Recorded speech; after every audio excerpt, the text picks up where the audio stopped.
Halo, di video ini saya akan menjelaskan tentang pemeriksaan bakteriologis feses. Topik bahasan yang pertama meliputi pendahuluan, yang kedua agen bakteri penyebab penyakit pada feses, kemudian tahap pra-analitik, tahap analitik, dan tahap pasca-analitik. Untuk pendahuluan, infeksi bakteri enterik penyebab kematian kedua setelah penyakit kardiovaskular dan penyebab kematian anak yang utama. Dikatakan pada negara berkembang menyebabkan kematian anak sampai 1,5 juta kematian pada anak usia 1-4 tahun dan 600 kali lebih besar kematiannya dibandingkan di negara maju. Jadi infeksi yang disebabkan oleh bakteri penyebab enterik saluran pencernaan ini cukup mendapat perhatian ya, terutama pada anak-anak di mana sistem imunnya itu masih rendah, dia masih belum terbentuk sempurna seperti pada usia produktif gitu. Anak-anak sering terinfeksi patogen berganda, artinya itu dia disebabkan oleh lebih dari satu bakteri pada saluran pencernaannya. Dan anak tanpa diare sering mengandung patogen potensial dalam tinjanya, gitu ya. Jadi beberapa infeksi saluran pencernaan ini tidak serta-merta hanya diare ya. Beberapa itu tidak mengalami diare, tapi di fesesnya itu patogen potensial ada di situ. Biasanya pada anak ini dapat memperoleh imunitas itu dari pajanan berulang ya pada penyakit, dan kemudian imunitas pemberian air susu ibu berlangsung lama dapat mencegah untuk diare genik. Ya.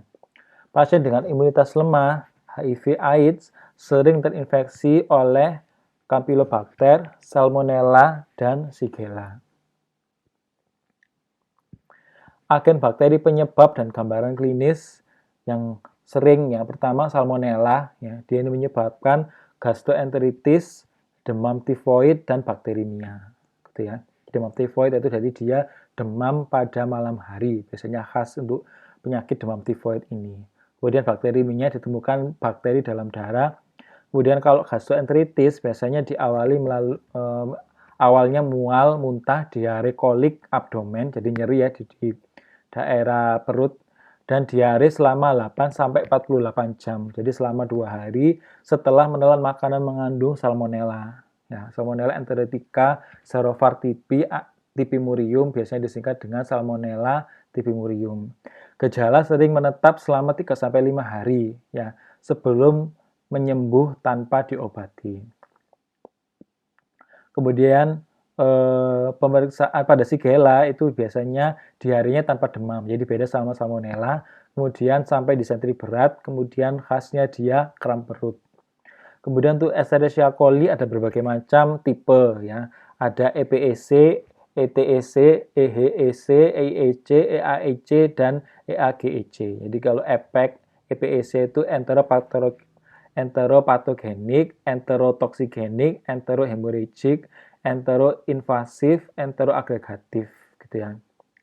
Kemudian yang paling sering ditemukan pada makanan itu pada ferotoksin ya, O157H7 ya, ini dapat dilakukan identifikasi pakai uji sorbitol negatif. O ini menunjukkan dia berasal dari oligosakarida, dan H ini pada flagella, antigen. Jadi antigen pada E. coli. Jadi seperti diketahui tadi E. coli itu dia memiliki beberapa antigen ya, terutama ini flagella ya, H sama O, LPS, lipopolisakarida. Jadi tadi kan dikatakan H15 O157H7.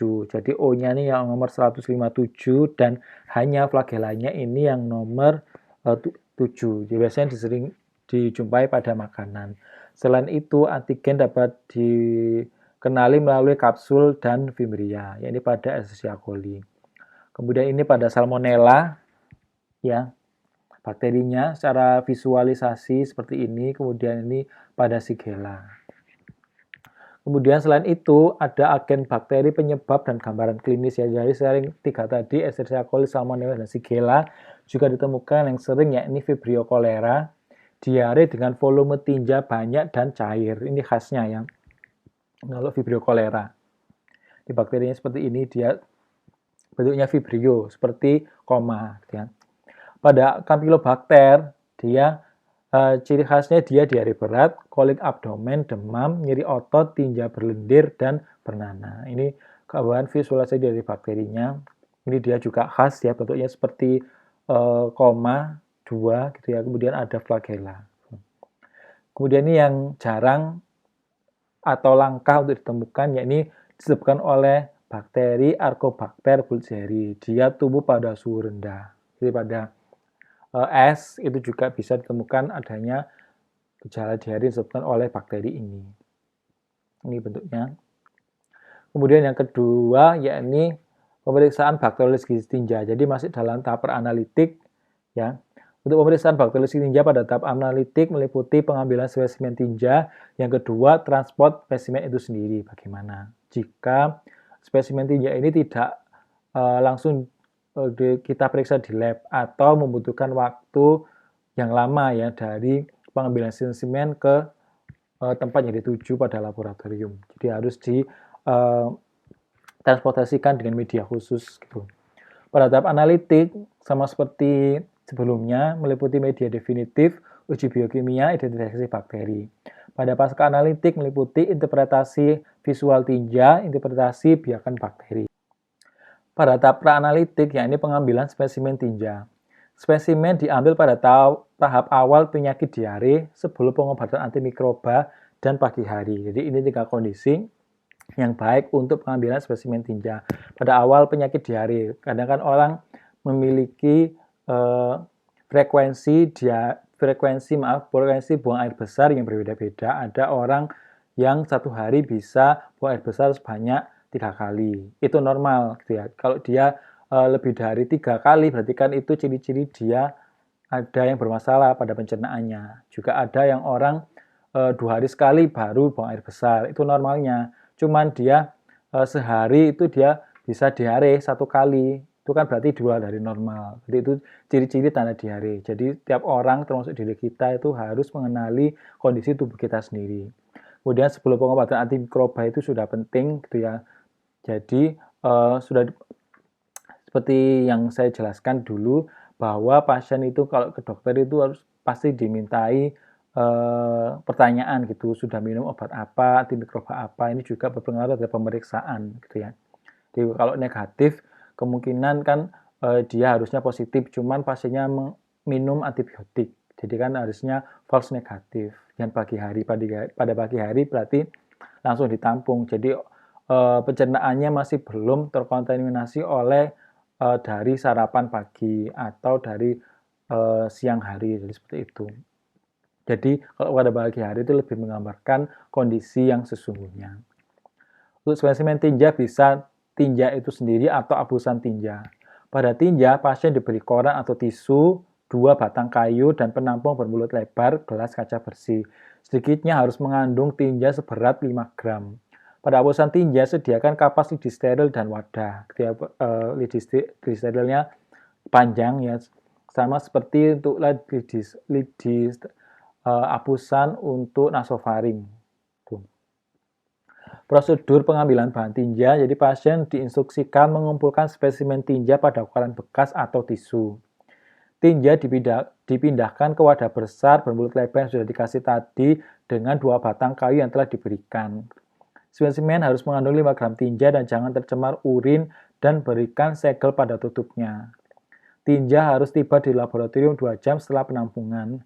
Tinja yang mengandung lendir, darah, dan benang epitel harus diambil dengan lidi kapas steril dan campurkan dengan media transport, bisa Carey Blair, Stuart, atau amis, atau 33 mmol per liter buffer gliserol fosfat. Jadi harus segera dikerjakan di lab karena fase sendiri kan kurang nutrisinya.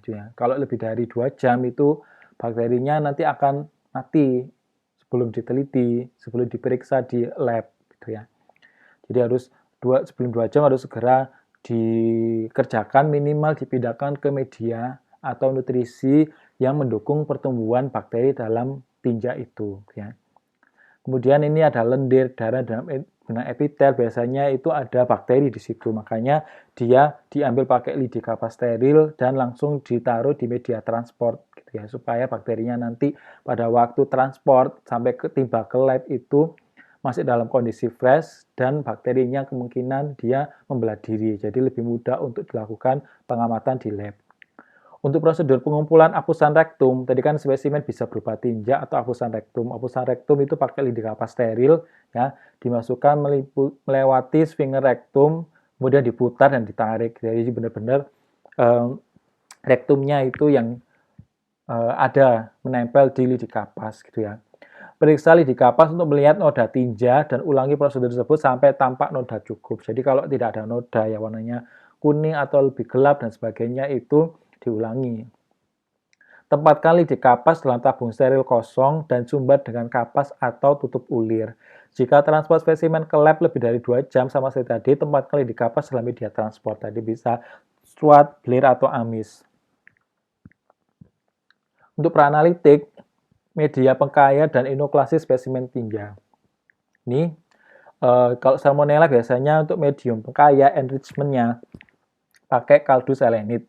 Di warnanya agak kuning terang gitu ya. Sedangkan pada Vibrio cholera pakai air pepton alkali, dia agak lebih kuning pucat. Siapkan 1 gram suspensi tinja dalam tabung dan campurkan 1 ml larutan salin. Jika tinja cair, tidak perlu larutan salin. Apusan dalam media transport juga perlu dicuci dengan 1 ml larutan salin. Tambahkan 3 atau lebih sengkelit dalam media kaldu enrichment. Inkubasi 18 jam untuk selenit dan 6-8 jam untuk APW. Ya. Jadi selenit tadi untuk salmonella, untuk air pepton water ini untuk Vibrio cholerae. Lakukan subkultur koloni dengan mengguratkan 1 sengkelit kaldu pada media agar selektif atau non-selektif. Gitu ya. Analitiknya, pemeriksaan visual spesimen tinja ini pemeriksaan secara makroskopis. Gitu ya. Jadi kita amati tinjanya yang sudah dikumpulkan oleh si pasien itu. Periksa sampel tinja secara visual untuk melihat konsistensinya, entah itu padan, encer, cair, atau sebagainya. Kemudian kita lihat warnanya, kuning, gelap, kuning pucat, dan sebagainya, nanti dicatat, dan keberadaan komponen abnormal. Seperti tadi, misalnya ada epitel, kemudian ada sel darah merah yang diambil tadi, ya, itu dicatat.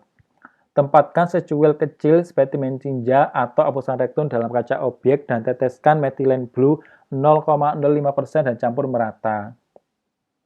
Letakkan kaca penutup, tunggu 2-3 menit supaya mengering ya. Kemudian periksa dengan kaca objektif 100 kali, catat sel yang dikenali, entah itu eritrosit, leukosit, trombosit, dan sebagainya, nanti dicatat termasuk sel epitel. Gitu. Kemudian analitik media untuk patogen enterik. Bisa pakai Shigella, ya, XLD, Silose, Lysis. Kemudian untuk salmonella juga pakai XLD bisa, atau pakai agar DC untuk salmonella. Jadi ini tabel pada penampakan koloni pada berbagai media, pada berbagai bakteri, enterobakter terutama ya.